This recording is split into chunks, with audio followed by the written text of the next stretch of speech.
저는 평범한 직장인입니다. 결혼 전 아내는 조용하고 깔끔한 성격이었습니다.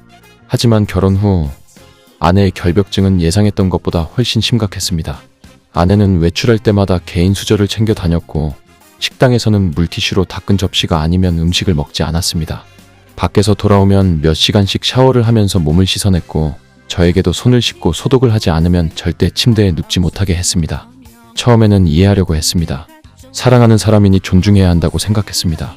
하지만 시간이 지날수록 아내의 요구는 점점 더 강해졌고 제 생활 자체가 통제당하는 느낌이 들기 시작했습니다.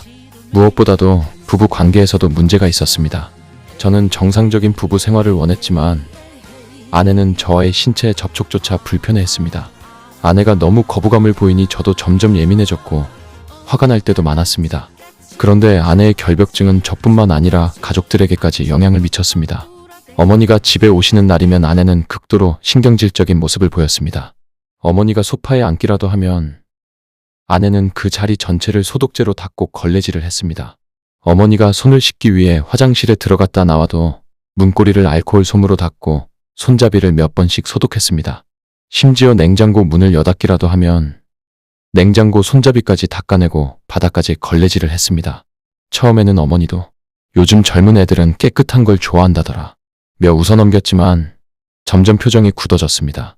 어느 날은 어머니가 다녀가신 후 아내가 소파 쿠션을 모두 빨고 걸레질을 하는 모습을 본 저는 너무 화가 나서 도대체 왜 그러냐? 고 따졌습니다. 아내는 내가 불편해서 그런 건데 그게 그렇게 문제냐? 고 되려 화를 냈습니다. 하지만 저는 그 순간 깨달았습니다. 아내의 행동이 단순한 깔끔함을 넘어서 사람까지 구분하는 수준에 이르렀다는 것을요. 어머니는 그날 이후 저희 집에 오시는 걸 꺼려하셨고 저 또한 부모님을 모시고 살겠다는 꿈을 완전히 접어야 했습니다. 그러던 어느 날 제 피부에 붉은 발진이 올라왔습니다. 단순한 알레르기 반응이었지만 아내는 그것을 보고 경악했습니다. 저에게 무슨 병이 있는 게 아니냐며 소리쳤고 심지어 에이즈 감염을 의심했습니다. 저는 너무 황당하고 어이가 없었습니다. 제가 아내에게 병을 옮겼을 거라 생각하는 그 시선, 그 차가운 태도에 완전히 질려버렸습니다. 그때부터였습니다. 저는 아내와 더 이상 함께할 수 없다는 확신이 들었습니다. 이 사람과 함께 살아간다는 것이 이제는 고통스럽기만 했습니다. 결국 저는 이혼을 결심했습니다. 이혼 소송 과정에서 저는 아내의 과거를 알게 되었습니다.